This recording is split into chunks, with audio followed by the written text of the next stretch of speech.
This video is for those of you who are going to be heading to the airport for the first time, or maybe this will be your first time in a long time. In either case, you might be feeling stressed or anxious about going to the airport, and maybe even some jitters if this is going to be your first time flying in an airplane. So in this video, I'm going to help relieve some of the stress and anxiety for you by walking you through the process of what to do from the time you book your airline ticket to the time you land at your destination. Let's go. Dream vacations start here.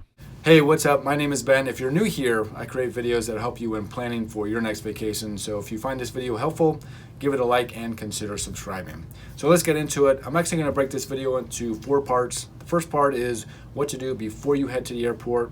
Second part is what to do when you arrive at the airport. The third part is how to get through TSA Security. And the fourth and last part is what to do for connecting flights and when you reach your final destination. So let's start with part number 1. What to do before you head to the airport. I'm assuming at this point you've already bought your airline ticket and are wondering what to do next. So once you bought your airline ticket, a good way to stay up to date with any changes that should occur with your flight is to sign up to receive notifications from the airline. Now you could either choose to receive those by email or text. I prefer text because they come up right away on my phone, and it's a good way to keep up to date with any day of changes that may occur, like delays, gate changes, and even cancellations. And I can easily miss those notifications if they were just sent to my email. To receive notifications, you would just go to the website of the airline you booked with and enter your name and confirmation code. Then you'll see an option to enter your phone number or email to receive notifications. While you're in your reservation, depending on what airline and class of ticket you booked, you can go ahead and choose your seats on the plane if you haven't done so already. The next step would be to determine what kind of baggage you're going to be bringing. Now there are 3 types of baggage you're allowed to bring. The first type of baggage is what's called a carry-on bag. This would be a small suitcase that you would take onto the plane with you, and it has to be small enough to fit in the overhead storage compartment on the airplane. There is a size limit for the carry-on bag, and that would be 9 inches by 14 inches by 22 inches, which would also include the handles and wheels.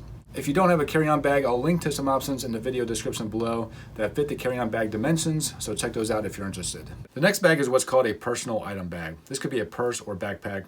There's not a size limit for a personal item bag, but it does need to be able to fit under the seat in front of you on the airplane. I use this laptop backpack when I travel. It comfortably fits under the seat in front of me with no issues. I probably wouldn't go too much bigger than this as you start running into fit issues and even comfort level. But just note that for both the carry-on and personal item bag, you're only allowed 1 each per person. So then anything larger than a carry-on bag would be, by default, a checked bag. A checked bag simply means that your luggage is too big to fit in the overhead compartments of the plane and has to be stored under the plane where it has a dedicated area for storing luggage. I'll cover more on this in the next section, but just note if you decide to check a bag, you're probably going to have to pay a fee to do so. Most likely $35 for the first bag and $50 for a second bag, unless you're flying Southwest Airlines, in which case they do not charge for checked bags. Also, make sure you check on the airline's website to see what their weight and size limitations are for each checked bag. Most airlines have a weight limit of 50 pounds per bag. As far as what you're allowed to pack in either your checked or carry-on bag, you can check out another video I did that goes into detail about what you're allowed to pack in each bag. You can find that video in the show notes called TSA Rules, your top 25 airport security questions answered. So once you have packed for your trip, within 24 hours of your flight leaving, you have the option to check in for your flight online or through the airline's app. The benefit of doing this is that if you're only taking a carry-on and maybe a personal item with you, you can actually skip going to the airline's counter when you first get to the airport, and instead you can head straight to the security lines. This will save you some time as some airline check-in counters can be rather long. If you're flying Southwest Airlines, it's best to check in right at the 24-hour mark because it will determine your place in line for boarding, as Southwest does not do assigned seats. Checking in is also how you get your boarding pass to be able to get through security and also on your flight. You can also choose to check in at the airport, and I'll cover that process in the next section. So if you have decided to check in online and now have received your boarding pass, the next thing you need to do is make sure you have the proper documentation before you head to the airport. If you're traveling within the US, all you'll need is your driver's license. However, beginning on May 3rd, 2023, your driver's license will need to be Real ID compliant in order to fly. What is Real ID? Real ID is a law that was passed requiring all state driver's licenses to beat certain security standards. So, if your license is up for renewal soon, it might make sense for you to get a Real ID compliant license so you can continue to fly domestically past the May 3rd, 2023 deadline. To see if your driver's license is Real ID compliant, check for a star at the top of your license. If you don't have a driver's license, I'll list some other IDs that you can use listed in the video description of this video. If you're traveling internationally, all you'll need is your passport to get through security. And make sure your passport is not set to expire within 6 months, as most countries will not allow you to enter the country if that is the case. Also check the requirements for the country you're going to make sure you don't need to be vaccinated or tested to be able to enter. Once you have completed these steps, you're now ready to head to the airport. Moving on to part number 2, what to do once you arrive at the airport. Now, if this is going to be your first time ever at an airport, I will warn you, it can be a little chaotic. The first time you enter the airport, you're probably going to see a swarm of people everywhere, moving every which direction, and you might start to feel overwhelmed. But don't worry, I'm going to walk you through the process of what to do. I would recommend getting to the airport at least 2 hours before your flight if you're going domestic, and 3 hours if you're flying international. If you don't need to check a bag and have already checked in for your flight and received your boarding pass, then you can actually skip ahead to the next section of this video, which is how to go through airport security. You can hover over the scroll bar to see where the next section begins, or you can find the timestamp for it located at the bottom of the video description. If you're checking any bags, the first thing you want to do is find the airline you're flying with at the departures and ticketing area, which is usually found on the second floor of the airport. Once you find your airline, you have 2 options. You can use a kiosk to check your bags, print your boarding passes, and check in for your flight if you need to. Or you can walk up to the counter to accomplish these tasks with one of the airline agents. If you're going to be using a kiosk, you'll need to enter either your confirmation number or swipe the credit card you used to book your flight to be able to pull up your reservation on the screen. Once here, you can choose how many bags you want to check and then pay the fee if required. Once you have paid, you'll be able to print your bag tags and secure them to your checked bags. Just double check that the airport listed on the bag tag is your final destination. Then you'll just have to walk up your bags to the airline counter where one of the airline agents will weigh your bag and then place them on the belt to be loaded onto the plane. If you're flying internationally, you'll most likely not be able to use the kiosk and will have to see one of the airline agents so they can check your passport and other requirements needed to enter the country you're going to.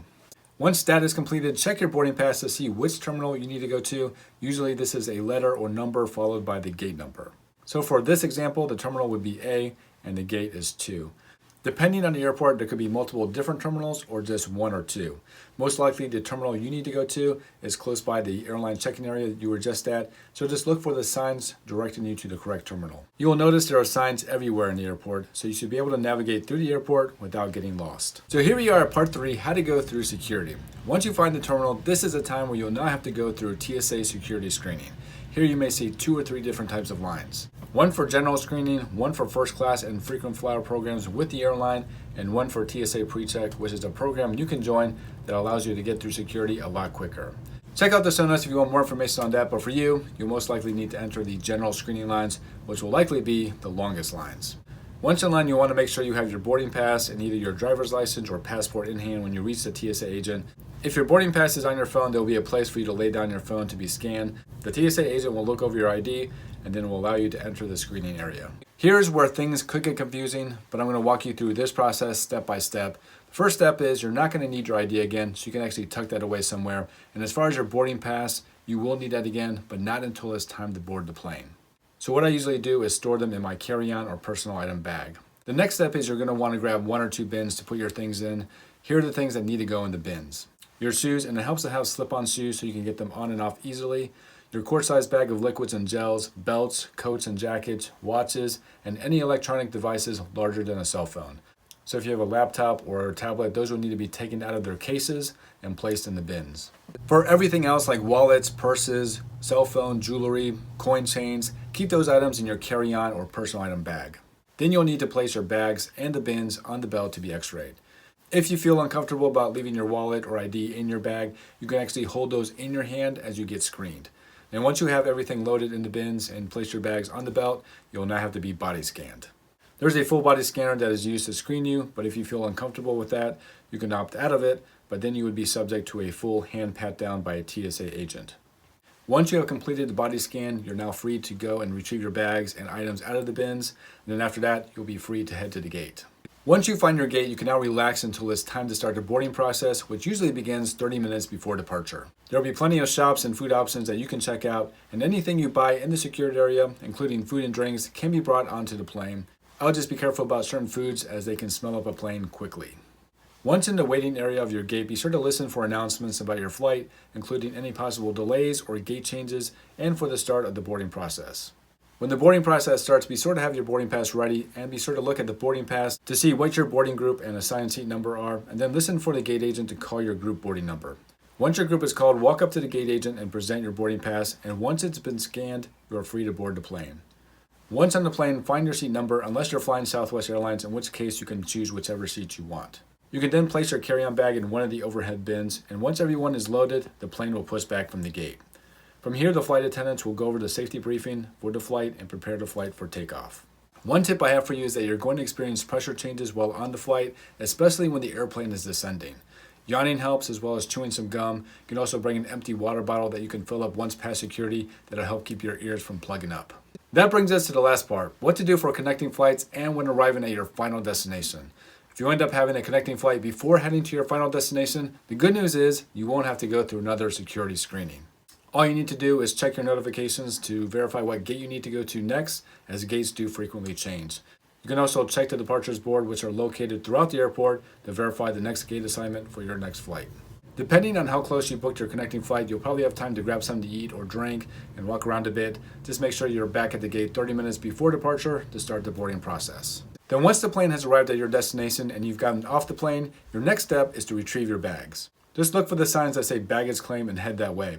Once in the baggage claim area, you'll see multiple conveyor belt carousels, and each one should have a number on it. Sometimes the flight attendants will announce which baggage carousel number you can find your baggage on if they know. Otherwise, there's usually a baggage claim board. You can go find out which carousel number your bag will be on. All you have to do is look for the flight number on the board, and next to it, it will have the carousel number on it. Once you have your bags, you can head to the ground transportation area where you'll find designated areas for shuttles, taxis, and Uber and Lyft pickups. If you're renting a car, you'll just follow the rental car signs leading you to the rental area. And that will complete your trip. If you have any questions about anything I covered in this video, feel free to leave me a comment. I'm happy to answer any questions that you have. And be sure to check out all the free resources down in the video description that I put together for you that'll go deeper in some of the things I talked about, as well as give you the tools and information you need to have a successful trip. Make sure to give this video a like if this video was helpful to you, and consider subscribing to see more of these type of videos. Thank you so much for watching this one, and I can't wait to see you in a future video.